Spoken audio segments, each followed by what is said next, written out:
Okay.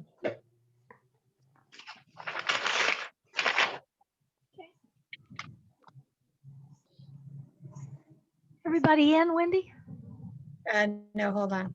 Okay. We got Chuck here.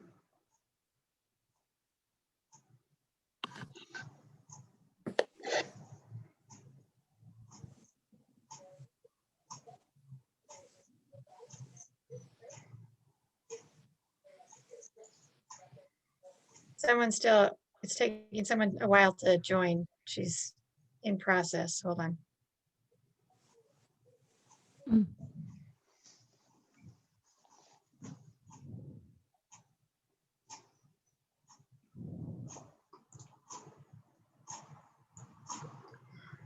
Yeah, that's Jean Lee.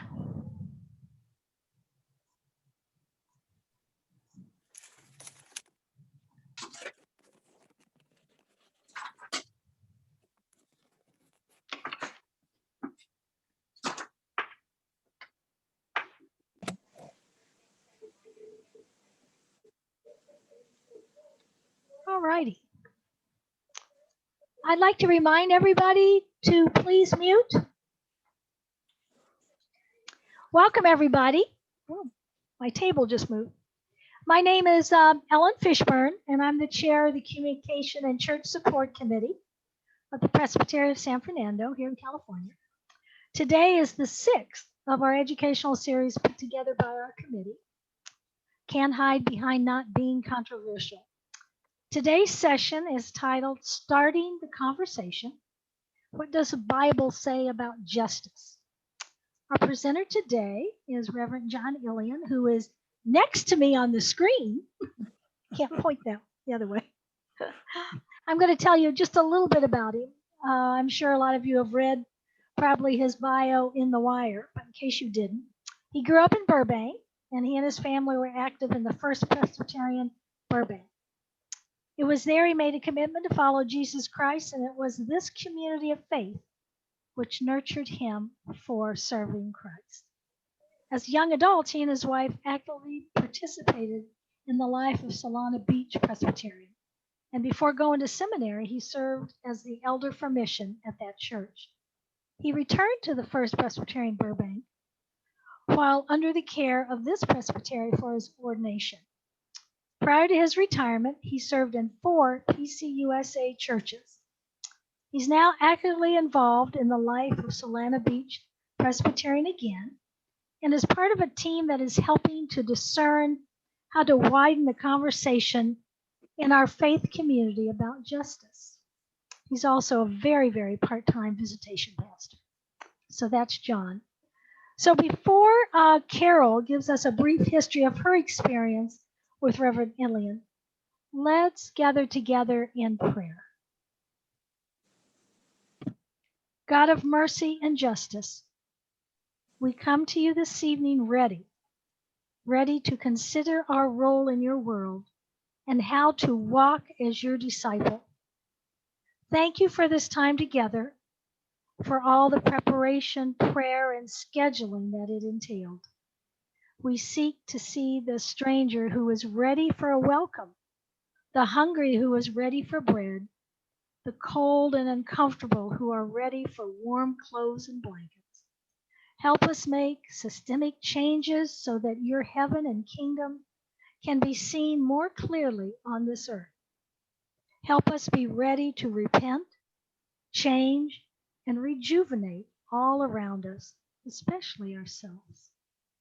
We pray in the name of the one who calls us into being and calls us into service. Amen. Carol? Yes. Hello, I'm Carol Wheeler from the Newhall First Presbyterian Mission Committee. The history goes something like this. Late spring, some from the Mission Committee proposed having a Matthew 25 group with the purpose of education and citing the Matthew 25 emphasis on being actively engaged in the world. I was surprised at pushback. Some from the congregation were concerned that this was too political. Several threatened to leave the congregation. And committee leadership even changed. As this group wondered what would be next, Jack and Barbara Irwin, longtime friends of John and Connie, suggested contacting them about a pilot program led by John. What does the Bible say about justice? The 5-session class that a number of us attended by Zoom gave us personal calm and very strong biblical guidance. That has led us to offering the congregation this class as a Lenten study and a next step in our work as Matthew 25 group. Wow. Okay, I guess that's me now, huh? Yes. Want to tell you how I'm going to approach this. I'm going to do some screen share for a while, maybe on a topic, and then I'll pause and we can have some interaction and talk about the things that I just presented. So we'll try it that way and see how that works for us. So I'm going to start out with a screen share, and if you'll bear with me for a second here. And okay, we're going to go to the presenter view. Okay, so what I'd like to say is at the beginning of this presentation, that this is more of a story. It's a story that's not about using the Bible as a club. It's a story that's about not a story about trying to win an argument.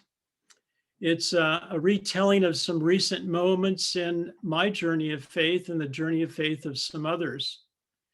It's a story of an attempt to begin a conversation where there hasn't been a conversation, or where it's been difficult to have a conversation.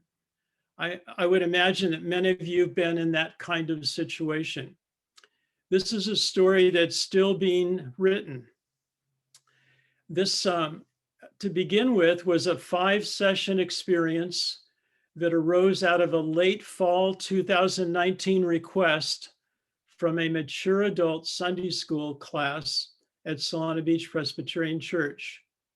The group wanted to have an introductory Bible study of justice, and this was put into the curriculum for August of 2020. Of course, the events of the spring and summer of 2020 heightened the interest in the topic, although there was concern about potential division. This initial experience was helpful and was well received. Conversation about the experience led to Newhall Presbyterian Church trying a pilot, and also my church, Solona Beach Presbyterian Church, decided to do an additional pilot this last fall. And so this, what does the Bible say about justice, has been used those 3 times that I mentioned to give you a little bit of an idea of the composition of those classes. The Sunday school class met on Sunday mornings on Zoom from 8:30 to 9:45 a.m. As I said, the participants were members of a mature adult class. There were usually between 13 and 17 participants. The pilot at Newhall Presbyterian Church was on 5 consecutive Wednesday evenings this past fall. It was from 7 to 8:30. Participants, as Carol said, were members of the Matthew 25 group. There were 7 participants. The pilot at Solona Beach Presbyterian Church was offered every other week on Monday evenings late this last fall. It was from 6:30 to 8:30 p.m. Participants varied in age and background. There were 13 participants. A little bit about the rhythm for this for each session. 5 to 6 days prior to the session, there are pre-materials that are sent to people as an introduction for the next session. And there's some prep work to be done, although not a lot. 2 to 3 days prior to the session, all the materials to be used during the next presentation or session are sent to them. You know, usually these would be handed out on the day of an event, but of course you can't do that using Zoom. You know, the story begins about this as we talk about having a verse that was familiar for everyone to look at. The verse that we chose was Micah 6:8. What does the Lord require of you but to do justice, to love mercy, and to walk humbly with our God?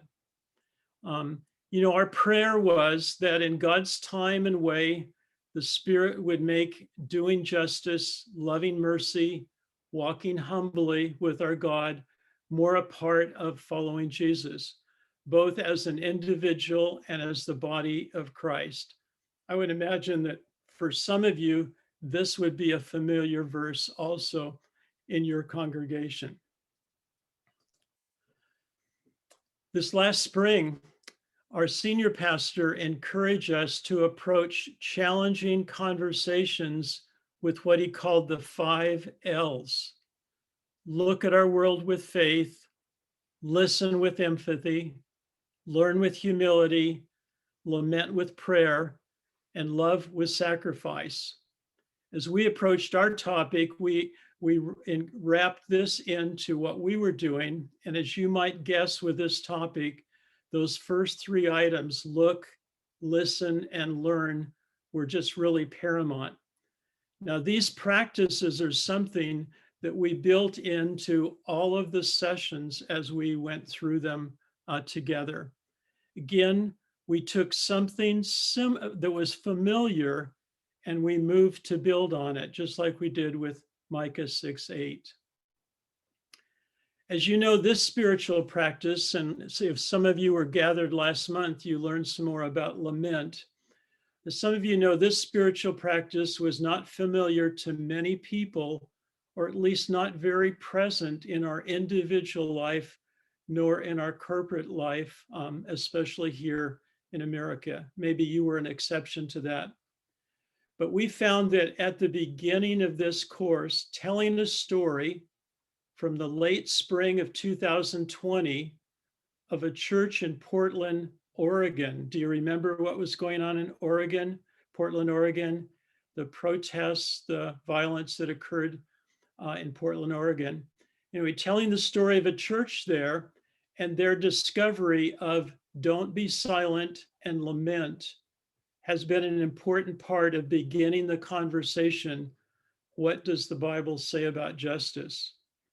It can be a way for people who have strong differences about protests, violence, Black Lives Matter, etc., to take initial steps towards praying together, that is lamenting.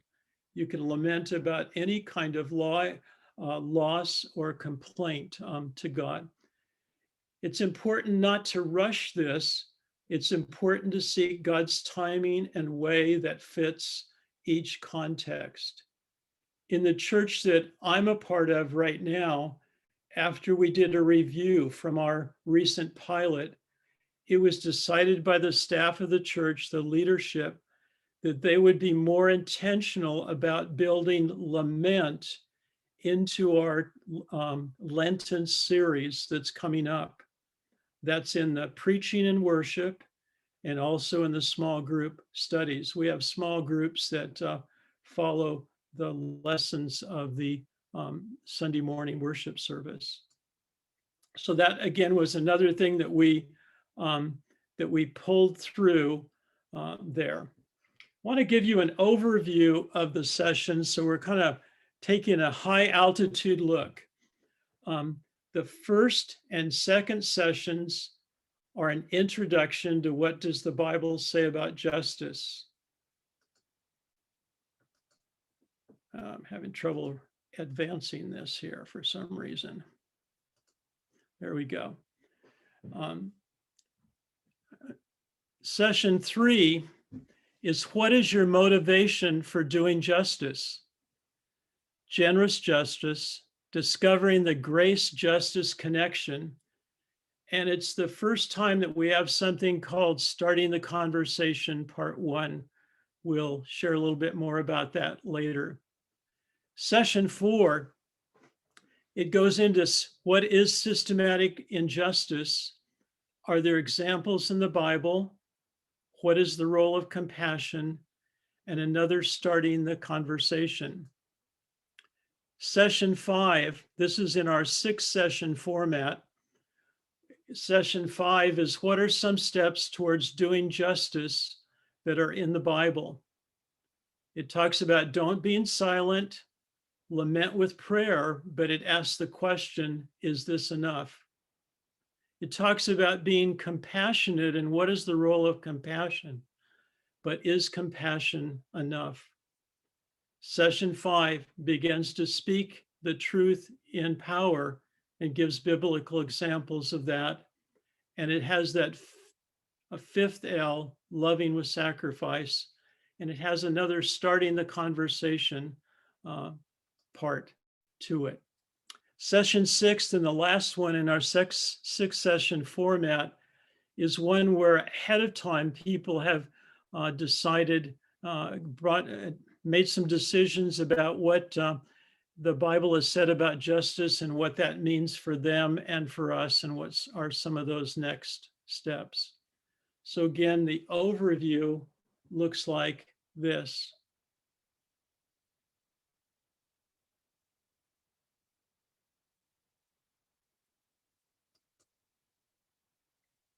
I want to talk a little bit about sessions 1 and 2. I want you to know that I have chosen not to be the presenter all of the time or the talking head that's up front. And that's so that I can be more of a facilitator and help people think about, what did you think about that? And help people discuss what happened. And so what we began to do was to look for ways to do that. So session 1 starts with an introduction to the theme, Micah 6:8. It utilizes a short video, 6 minutes and 17 seconds, that's from the Bible Project. It's on justice. And then there's a little bit deeper dive into Micah itself. Session 2 uses a video that is, what is biblical justice? It's one where we go a little bit deeper into the subject. It's about 22 minutes long. So again, looking a little bit more closely at session 1, what does the Bible say about justice? A lesson plan looks like this. Introduce the 5 L's. You saw what they were. Have an interaction around pre-session reading materials. This one was 3 reasons we ought to lament. And what is lament? We introduce Micah 6:8, and then we hear what others think that means for them. Session 1 continues, goes to that Bible Project video that I mentioned, and there's interaction around a transcript. I'll say something about that in a minute. That deeper dive into Micah. We note the meaning of some key words and concepts that are used in both the video and Micah. And then these words and concepts from the Bible we're going to use to inform the rest of our study as we move forward. In the Bible Project video, these concepts are presented. And the teaching technique that I use is, ahead of time, I give them a transcript that's arranged around each one of those concepts that are taught in the video. And the transcript has blanks where there are words missing. And after we've seen the video, we go through and fill in the blanks and talk about each of those concepts. Again, the concepts were these.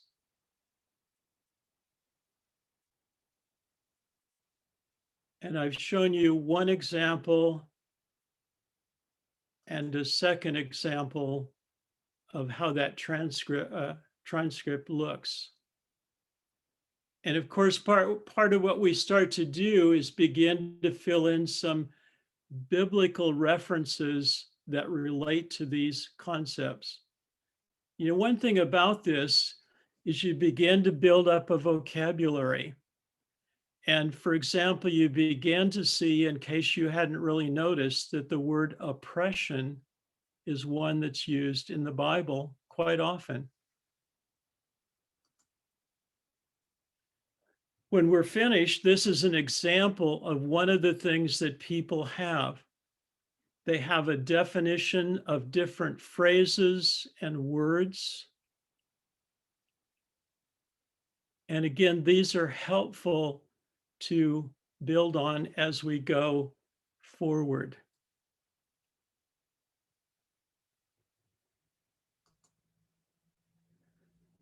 So again, session 2 again of what does the Bible say about justice? The introduction is one where we use a 22-minute video that deepens the understanding of the word justice. It's not something that's exhaustive, complete, and yet it's presented in a way that's more comprehensive and challenging than the first lesson was. This video focuses on how important justice is to God. It gives Old Testament and New Testament examples of injustice and justice. It talks about 3 different aspects of justice in the Bible, and it talks about what should motivate followers of Jesus Christ to do justice. Regarding the video, just as in session 1, participants are given a transcript which is later filled in and we talk about it. The main thrust of this last video is that biblical justice is rooted in the very character of God, and it's the outworking of that character which is never less than just.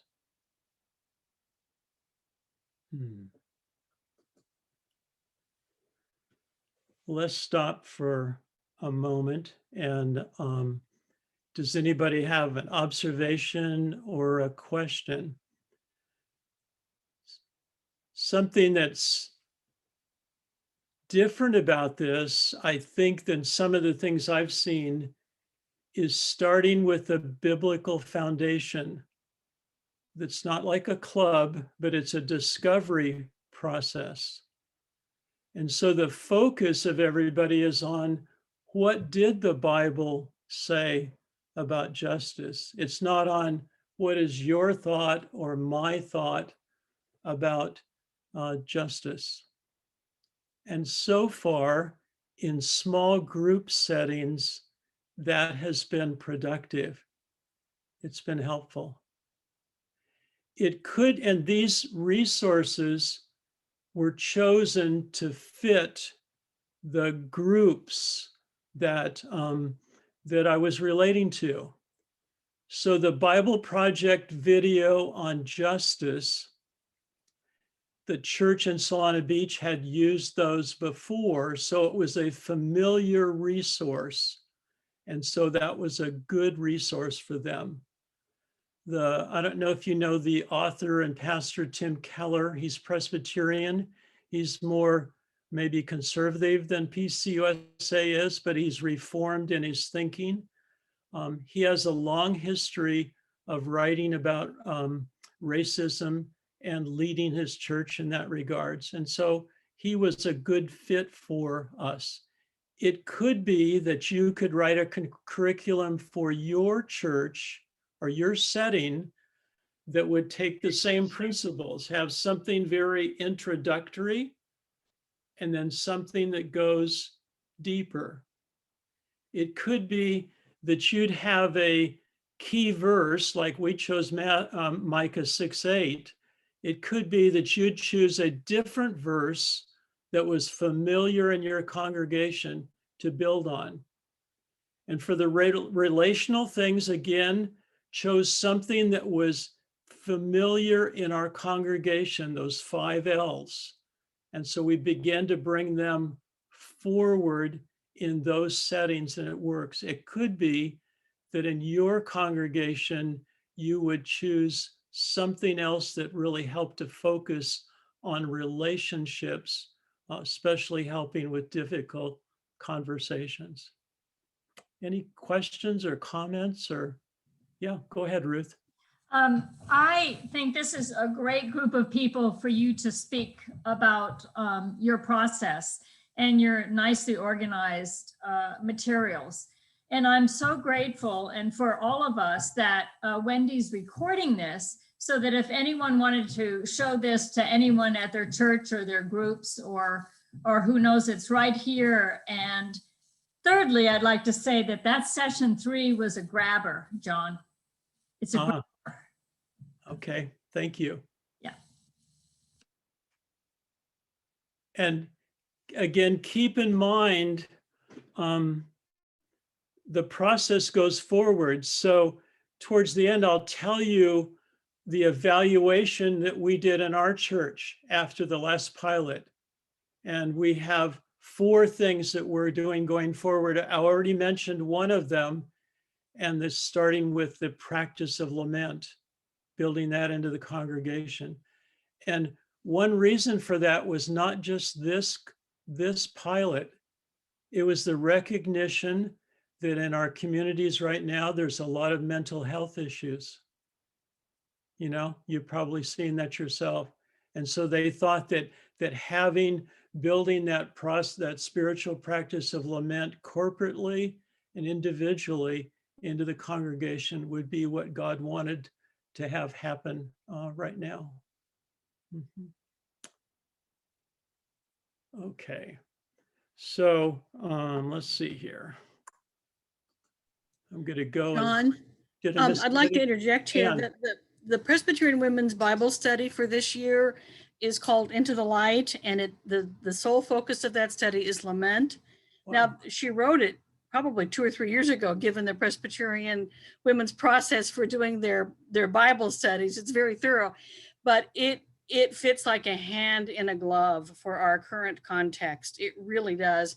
It's available through Presbyterian Women in Louisville, and it's what, nine different chapters, I think, exploring all the various aspects of lament. And it's been just absolutely a phenomenal study. Good.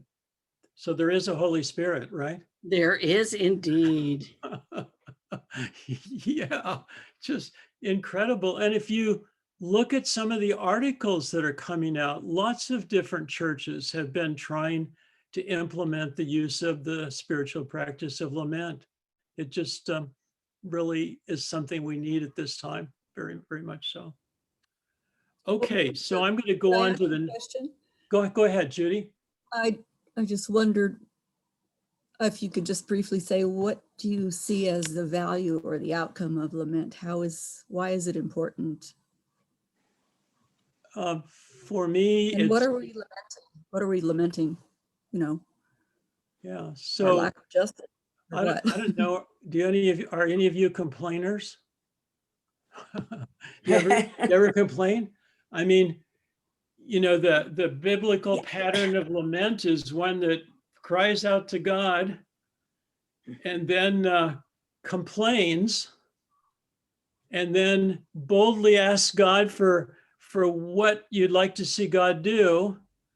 And then it's one that reminds yourself of what God has done for you in the past, and God will be with you today. So it works your pain or your complaints, your disappointments. It lays them at the foot of God and trusts God to work.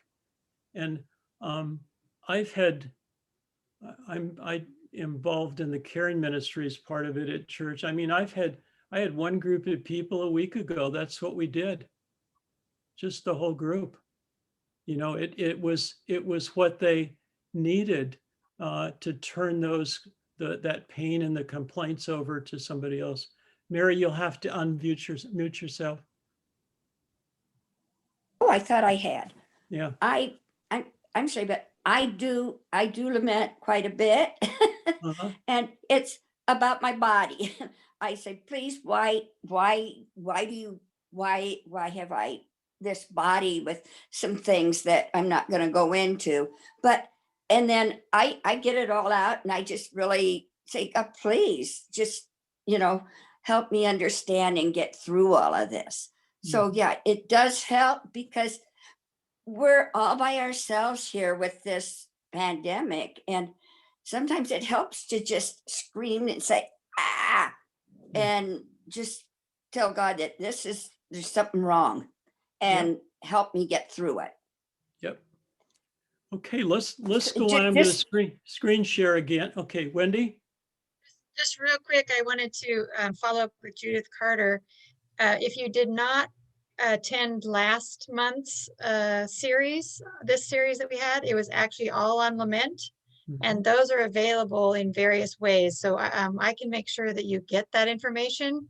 It was a whole hour and a quarter, basically talking about the biblical lament and all of that. Right. So I think that if you have questions about lament, it would be a good one to review.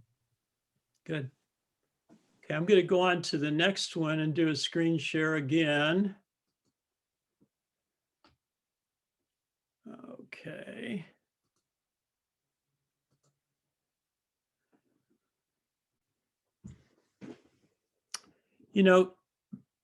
Session 3 is what motivates us to do justice. This session is an exploration of the connection between our experience of God's mercy, grace, love, and our doing justice. This is about discovering a grace-justice connection. And it's here that we also start our conversation, which I'll talk about in a little bit. We've all shared this biblical concept in one fashion or another. It says, only if we see that you have been saved graciously by someone who owes you the opposite, will you go out into the world looking to help absolutely anyone in need. Once we receive this ultimate radical neighbor love through Jesus, we can start to be the neighbors that God calls us to be. This is at the core of what motivates us to do justice. I think that the word generous justice, or that phrase, is one that communicates this well, and I know it's one that sticks with me. And I think it was 2010, Tim Keller wrote a book called Generous Justice. In this class that I have been teaching, we do not have a textbook or a book recommended, or a book that people have to buy, but this is one that I would recommend as providing a good biblical basis. Generous justice, a life of biblical justice, was empowered by an experience of God's grace through Jesus Christ. And this led to a gracious, generous justice given to us, given to you, with the expectation that this generous justice would flow through you, through us, to those within our reach. Generous justice is the motivation for seeking biblical justice in the world. As you get older, as I have, sometimes you wonder if things will ever change. So when I was leading the mature adult Sunday school class, I wanted to show that generous justice could be a motivator no matter what age you might be. So we looked at the faith journey briefly of John Newton. Does anybody remember what John Newton did? He wrote Amazing Grace, okay. And so we can, as we look at his life, we can think about this connection between grace and justice and see how it played out in his life. I'm sure many of you know his story. He's born in 1725. He was a slave trader. When he was 22 years old, that was when he was at sea and there was a miraculous rescue from a storm. And that was called the first hour that he believed. That's when he first believed. You know, we can see that he goes on. He's married at 24. He's an Anglican priest. He wrote Amazing Grace when he was 47. He became a leader of a parish when he was 57. And did you know that that after he first believed, that he still sailed slave ships, even after that first conversion kind of experience? When we get to when he's 63 years old, he renounced his former slaving profession by publishing a pamphlet. In it, Newton apologized for making a public statement so many years after being in the slave trade. It will always be a subject of humiliating reflection to me that I was once an active instrument in a business that reached my heart now shudders. The pamphlet became so popular, it was reprinted several times and given to members of parliament. In England or Great Britain, in 1807, slavery was abolished. Newton got to see that, and he died later in that year. But it took him 41 years from his go to Jesus moment, if you want to call it that, to when he really recognized the injustice and acknowledged it publicly in regards to slavery. You know, and isn't that true for a lot of us? It isn't like we get an instantaneous change or idea or thought about wanting to do justice. A lot of times it's something that changes over time. You know, how do you and I, with the Spirit's help, build the grace-justice connection? Now, what you'll notice here is I've taken the motivation, which is generous justice, our grace experience with Christ, and I've woven it together with our relational admonition that we have. So it says, having experienced the grace of God through Jesus Christ, with the Spirit's help, we look at our world with faith, we listen with empathy, we learn with humility, and when we hear the Spirit's convicting call, we lament with prayer, and we seek to love with sacrifice.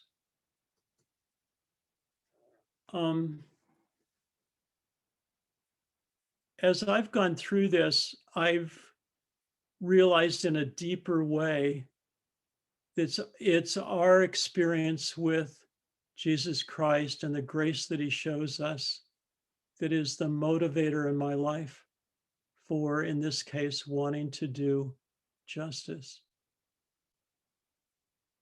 And if you were to look at Tim Keller's talk that he gives on what is biblical justice, he mentions phrase after phrase in the scriptures. And after he's done this for quite a while, he turns to the congregation and he says, so far, all I've been doing is motivating you by guilt. I haven't done it. And somebody said something like, well, isn't that what a pastor is paid to do? I don't. And he said, no. But his point then going on was, and I think it's really true, that the only motivation for this that will sustain us and bring us to the place that God wants us to be is to be motivated by that generous justice that God has shown to all of us. Does that make sense to you? And that's something I think that is helpful, because sometimes we go into this so much wanting to win an argument, wanting to convince people, and yet it's their relationship with Christ and what Christ has done for them that's going to open the door for change in their life. It would be the comment that I'm making here. Okay. let's see, just a minute. I want to go into this next session here. And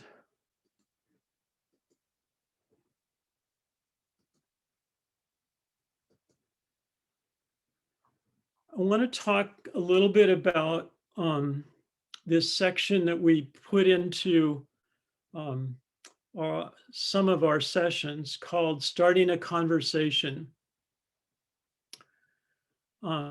It's a really important part of what we're about, and it requires some real discernment by, I think, your leadership team when you're implementing this. So let me read this. Obviously, during sessions 1 and 2, we have discussions among the participants around the content of those sessions. You've seen some of that.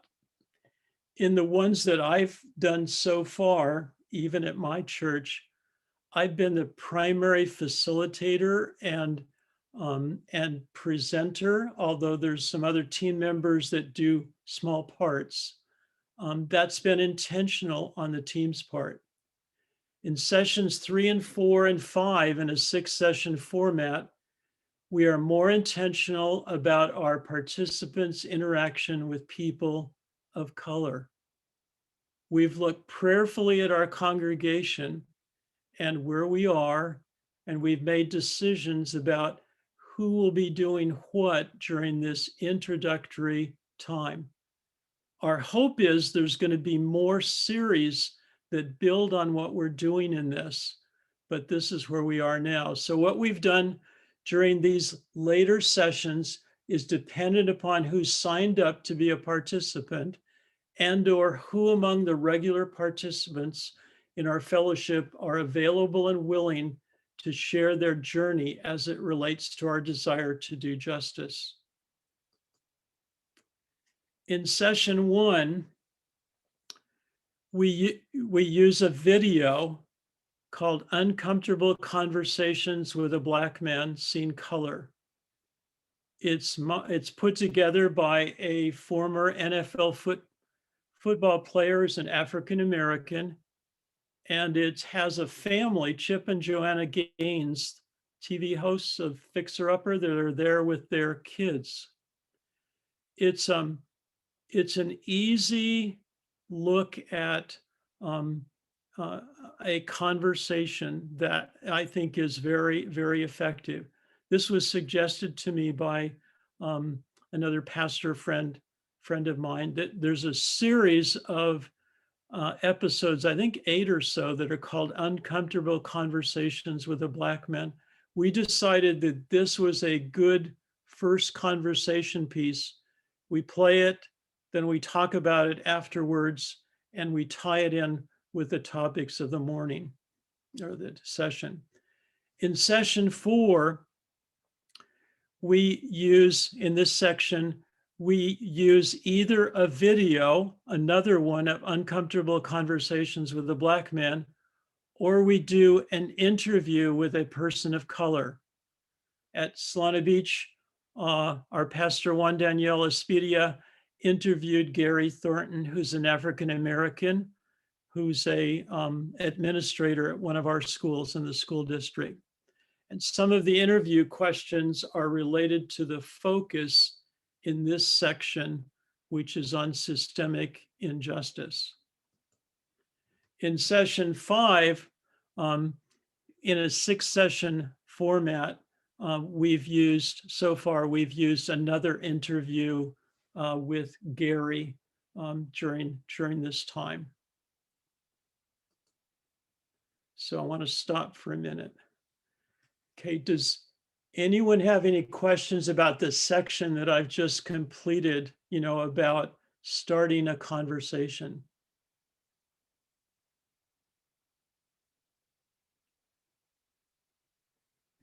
So our church this one is a little bit larger.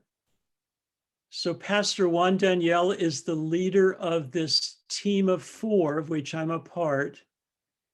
He is our care pastor, our outreach pastor, and our pastor of Hispanic ministries.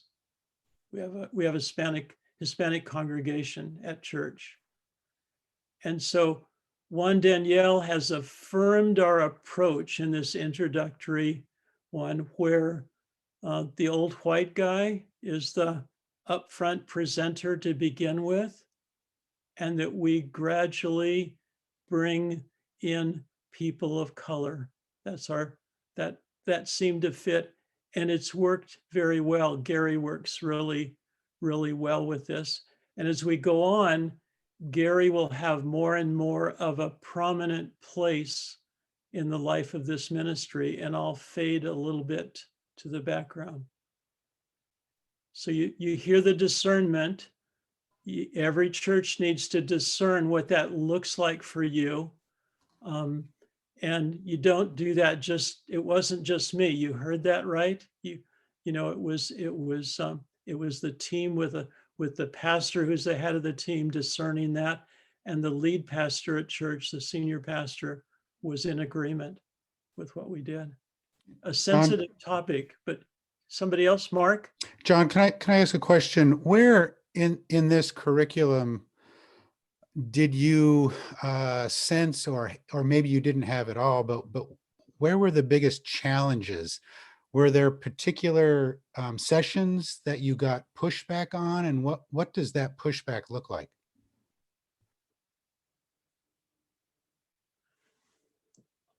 I haven't experienced within the sessions pushback. There's been fear as we started I'll just talk about Solana Beach. There was fear when we started it because we had a real spectrum of people, ages, and life experiences, that there would be strong disagreement. And I'll just say that just did not happen, not at all. In fact, people there just responded really well. And so I'm hopeful. One of the things we're going to do in the future is we're going to do staff training in regards to this, because our senior pastor wants the staff to go through this. And then we're going to do 1 or 2 more pilots with some different groups of people to see where those rough parts might be, Mark.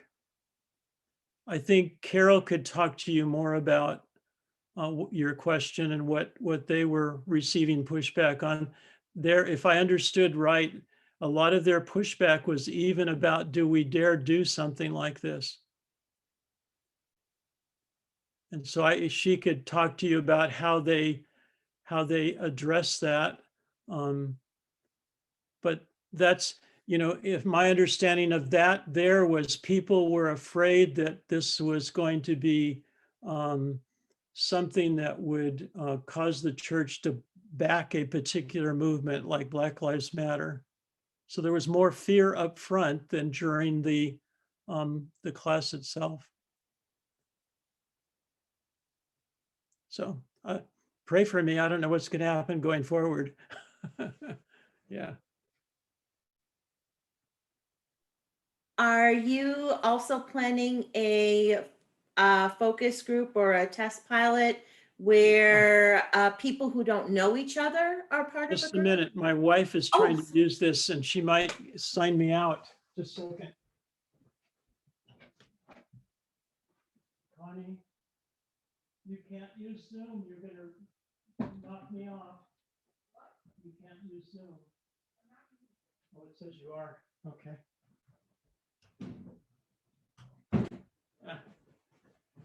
I just got a thing that said I was going to be signed out. Oh, no. If I do, I'll come back. Okay, go ahead. What was your question? Yes, I was wondering, will you be also doing a test run of this great, it just sounds like a great series with people who don't know each other, with a group that may not be familiar with one another, and see what the dynamics might be for that. So if in the future it's opened up to communities, how it would Yeah. go. Because I think some people are different when they're with people they know versus people they don't know. Absolutely. So the pilot group, the Sunday school class people knew themselves. The group that we did, the mission group in Newhall, knew themselves. The pilot group at Solana Beach Presbyterian Church included people who did not know one another. But there were just 13 people, so there were people there that did know one another. So like we had in that pilot group, there was a young couple that comes occasionally to the church. They're in their 20s. They did not know the retired couple that are in their late 70s at all. I mean, so there was a little bit of that, but that's part of why I would like to do one or two more before we get to summer at the church that we're at now. Oh, that sounds wonderful. But notice this is for people who are somewhat familiar with church and want to be around church. Because you go back and you look at stories from the scriptures that you've learned before, and yet you begin to see some of them from a different perspective.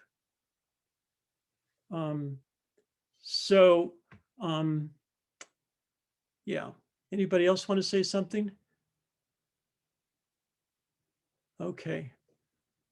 All right. I'm going to push on a little bit and see how we're doing.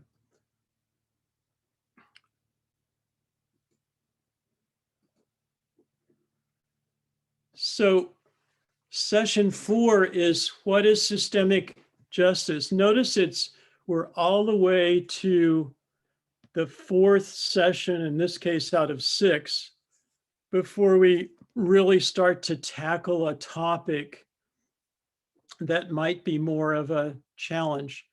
I don't know about you, but I've run into quite a few people who are not so sure about the idea of systemic injustice. So here we're using some of the concepts from that first video. And then we're looking in the Bible for some examples of systemic injustice in the Bible. Take a look at Daniel's prayer in Daniel 9. He's praying about just how things were really messed up systemically, we'll call it, in Israel and Judah for years, and he's praying about that. Look up the word oppression in a concordance. You'll find lots of places where it's used. I'm at one right now, 119, Psalm 119, 133 through 35. Redeem me from the oppression of men. So it's beginning to look for those examples, not in a way to use them as a club, but wow, look at what it says here. It's not just a word that's you see in the news or something like that. Another thing we start to talk about is what is the role of compassion where there's some systemic injustice? I mean, we all know we're called to be compassionate, but we begin to look at what is the role of compassion and is it effective when there's systemic injustice? And so we began to see, I'm skipping a lot of things, that if we want to do justice where there's some systemic injustice, we need to consider some observations, and we list the sources. 1, church ministries often are only responding to the consequences of injustice rather than working to fix the source of the problem. Compassion is about effects. Justice is about causes. Church must learn to address systemic issues of justice. And remember, this session now is one where we will hear from a person of color share some from their life experiences and relate to this. Now, there's a lot of different ways to get at this. You probably have some that you've used before. I've taken one that I've used on youth mission trips, and it helps people to grasp the concept of systemic injustice. And let me tell you, when I was doing this at Newhall, it really fit for me because we have a daughter who lives in the Santa Clarita Valley. We've been going there for 20 years or so. And Highway 5 got to be terrible. What's the parable of the cracked roads? A level 1 response is typically service or a physical response. We give tangible help, like repairing a cracked road by applying a new thin layer of top coat to the road. In this illustration, it's the surface coat. I don't know if any of you have lived in the Midwest or in the East. You know, there's potholes after every winter. And what do they usually do? Just dump a bunch of little asphalt in there. And what do you get pretty soon? Another pothole. Well, okay, we're talking about systemic issues. A level 2 response is a relational response. You get to know people, learn about something about repairing cracked roads in their community. It would be like replacing the base coat. Level 3, justice, that's righting the wrongs, a systemic response. It's deeper relationships, knowing the community, recognizing the systems that keep brokenness alive. This would lead to replacing even the sub-base course. So systemic issues are like the need to have a level 3 response in repairing a road. Fortunately, in the Santa Clarita Valley, California Highway Department did that. It's just really nice to be able to drive up there now, for me anyway. Okay, session 5 is what might be the steps leading towards justice. Don't be silent, lament with prayer, and discover how to love with sacrifice. Now here we use 4 short videos. They're all from PBS News. And the first one about what should a father say to his 6-year-old son about when he asks about protest and anger, it's just 1 minute and 20 seconds long. It's just a great. The next one, do you know what the talk is? That especially young Black men get? Anyway, the talk was given to this father by his parents when he was a child, and he tells about it, 1 minute, 13 seconds. The next is about speaking to power, 2.5 minutes. The next is a police officer speaks about losing officers in the line of battle. After showing those first 3 videos, I asked them if they sense a call to lament with prayer. And then I show them the video that's a police officer talking about losing officers in the line of fire. And I said, what we're about is being able to lament in both of those situations. That's what God's calling us to do. And so in our time in Solana Beach, the pilot, then we had Gary come and share from his life during this time as we're thinking about systemic injustice. We're realizing that we are called to be compassionate, but it's not enough. We're realizing that we're called to lament with prayer, but it's not enough. And so, so we begin to look at biblical examples of racism. Can any of you give an example of racism? I'll ask you in a minute in the scriptures when we go together in a screen, seeing one another. Can you give an example of people in the scriptures that speak to power, truth to power? Have you noticed I'm not using the word advocate? That's a hot button a lot of times in introductory talks. So it's speaking to power with a biblical example. And so then we work towards, we've got some things where we have, we talk about different steps towards doing justice, what they look like.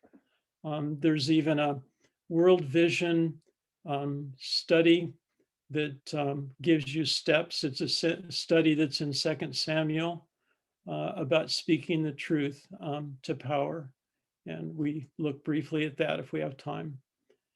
And so session 6 is, given what the Bible says about justice, what does it mean to do justice, love mercy, and walk humbly with your God? What does it mean for you, and what does it mean for us? And so we go through an evaluation at that time. Okay. Can you give me a New Testament example of racism? Slavery. Okay. We'll try another one. The Samaritans? There you go. Lots of examples among the Samaritans. Okay. Can you give me one from the book of Acts? There's a passage, I think it's Acts 6, where there's an argument going on and some of the widows are not getting food distributed to them. And we typically think of that as the time when we started with what? Deacons.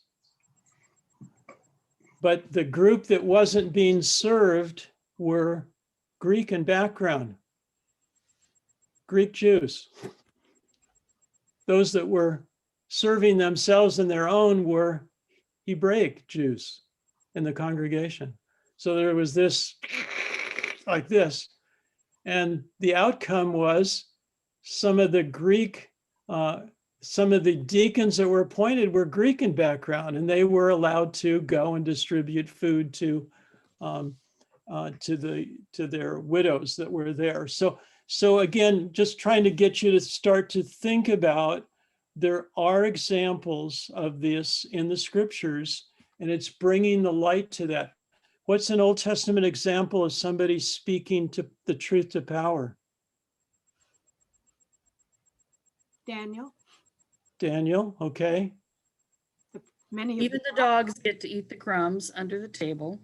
Okay, that's in the New Testament. Yes, good. There's Amos to Israel. Okay, Nathan. good. What about a woman? Esther. Esther, yeah. Okay. You get kind of what we're doing is, as we go through this, is looking at those stories that many of us know and bringing some of these words about justice to them. So it's not just a contemporary thing. It's something that's at the heart of God.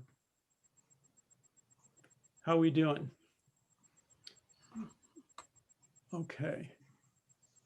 We're at just about an hour.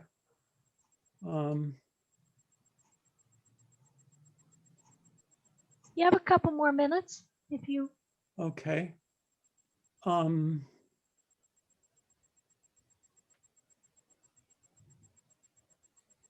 So you heard what Newhall's going to be doing as next steps, and that is to do a repeat of this with some other people, probably a small group. So far, we haven't, some people have wanted us to have the pastor do a preaching series on this, and then maybe people talking in small groups. I'm not so sure about that yet. It seems like the relationship building in a smaller group going through things is really a really important segment, to this. So we're going to do, and having staff on board is really important. You know that. And so we didn't do anything in Newhall without the knowledge of the senior pastor. He said, sure, anybody can have a study if I interpret what went on there, that we want to respect the leadership that's in place and their sense of direction. And so we've done the same thing in Solana Beach. The lead pastor knows what's going on, gives us direction, helps us with timing in regards to things. So important at this particular stage. Yeah.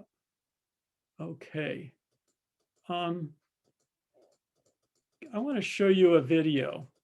I want to show you one of the videos, if I can go back to this. There.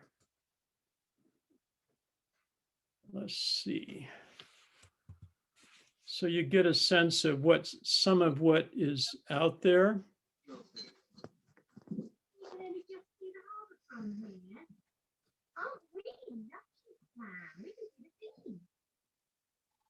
Let's see here if I can get to it.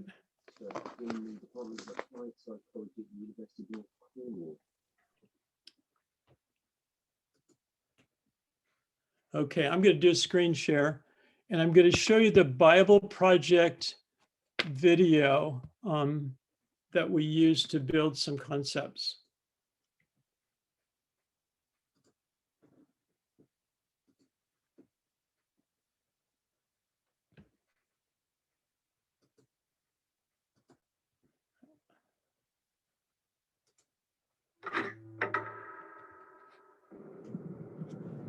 If you were a praying mantis, it would be socially acceptable to devour your mate. And if you're a honey badger, you have no regard for other animals. You don't care. If you're a panda with twins, it's normal to abandon one to take care of the other. But if humans do any of these things, we would call it wrong, unfair, or unjust. Yeah, why is that? Why do humans care so much about justice? Well, the Bible has a fascinating response to that question. On page 1, humans are set apart from all other creatures as the image of God. Yeah, God's representatives who rule the world by his definition of good and evil. And this identity, it's the bedrock of the Bible's view of justice. All humans are equal before God and have the right to be treated with dignity and fairness, no matter who you are. And that would be nice if we all did that. But we know how the world really works. And the Bible addresses that too. It shows how we are constantly redefining good and evil to our own advantage at the expense of others. Yeah, self-preservation. And the weaker someone is, the easier it is to take advantage of them. And so in the biblical story, we see this happening on a personal level, but also in families, and then in communities, and in whole civilizations that create injustice, especially towards the vulnerable. But the story doesn't end there. Out of this whole mess, God chose a man named Abraham to start a new kind of family. Specifically, Abraham was to teach his family to keep the way of the Lord by doing righteousness and justice. Yeah, doing righteousness, that's a Bible word I don't really use, but what comes is being a good person. But what does that even mean, being good? The biblical Hebrew word for righteousness is tzedakah, and it's more specific. It's an ethical standard that refers to right relationships between people. It's about treating others as the image of God, with the God-given dignity they deserve. And this word justice, it's the Hebrew word mishpat. It can refer to retributive justice. Like if I steal something, I pay the consequences. Exactly. Yet most often in the Bible, mishpat refers to restorative justice. It means going a step further, actually seeking out vulnerable people who are being taken advantage of and helping them. Yeah, some people call this charity. But mishpat involves way more. It means taking steps to advocate for the vulnerable and changing social structures to prevent injustice. So justice and righteousness are about a radical, selfless way of life. Yeah, and you find this idea all over the Bible. Like here in the book of Proverbs, what does it mean to bring about just righteousness? Open your mouth for those who can't speak for themselves. And what do these words mean for the prophets, like Jeremiah? Rescue the disadvantaged and don't tolerate oppression or violence against the immigrant, the orphan, and the widow. And like here, look in the book of Psalms. The Lord God upholds justice for the oppressed, gives food to the hungry, and sets the prisoner free. but he thwarts the way of the wicked. Whoa, he thwarts the wicked? Yeah, in Hebrew, the word wicked is rasha. It means guilty or in the wrong. It refers to someone who mistreats another human, ignoring their dignity as an image of God. So justice and righteousness is a big deal to God. Yes, it's what Abraham's family, the Israelites, were to be all about. They ended up as immigrant slaves, being oppressed unjustly in Egypt. And so God confronted Egypt's evil, declaring them to be rasha, guilty of injustice. And so he rescued Israel. But the tragic irony of the Old Testament story is that these redeemed people went on to commit the same acts of injustice against the vulnerable. And so God sent prophets who declared Israel guilty. But they weren't the only ones. There's injustice everywhere. Yeah, some people actively perpetrate injustice. Others receive benefits or privileges from unjust social structures they take for granted. And sadly, history has shown that when the oppressed gain power, they often become oppressors themselves. So we all participate in injustice, actively or passively, even unintentionally. We're all the guilty ones. And so this is the surprising message of the biblical story. God's response to humanity's legacy of injustice is to give us a gift, the life of Jesus. He did righteousness and justice, and yet he died on behalf of the guilty. But then God declared Jesus to be the righteous one when he rose from the dead. And so now Jesus offers his life to the guilty so that they too can be declared righteous before God, not because of anything they've done, but because of what Jesus did for them.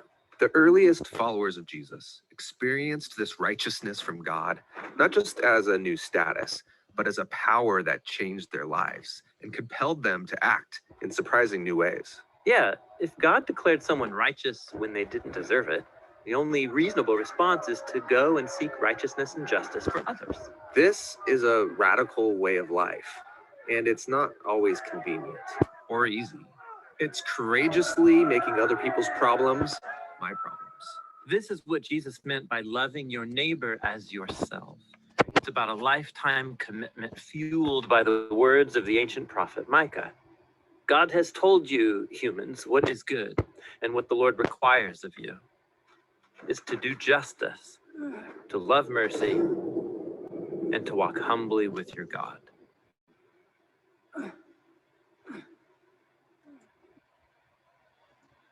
Hey, this is John and Tim from the Bible Project. Thanks for watching this video. This was a theme video where we take one biblical motif and trace it from. So again, we use that with the transcript that they fill in with the theme verse, Micah 6:8, and then we use it with a little bit of a study of the book of Micah to get those foundational principles. That's what we were looking for. I just wanted to give you a taste of that. Have any of you used this before, or any of the Bible Project materials? No, okay. I don't know if this works in your setting. That's the key, is what can you find that would be an introductory message about biblical justice? What would work in your setting? And this is what we found for here. So, any other comments?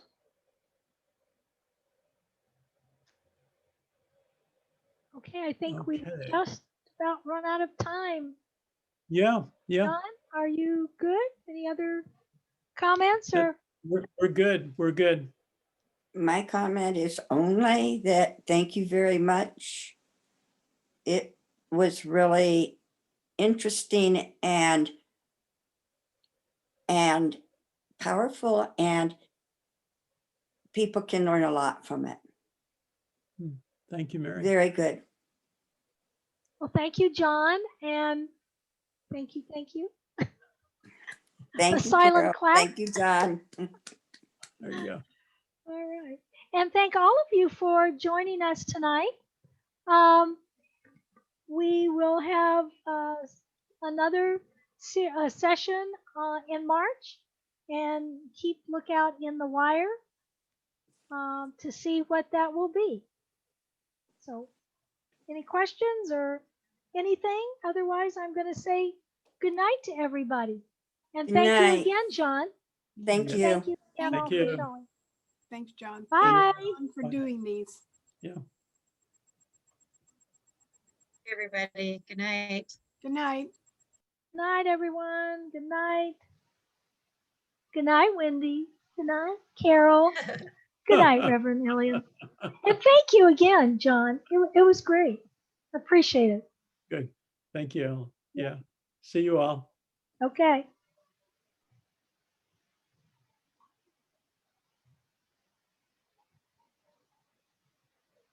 There we are. Here we are. Carol disappeared on me. I know, I thought she was going to stay in, but oh well. Oh, let me stop recording. You stopped?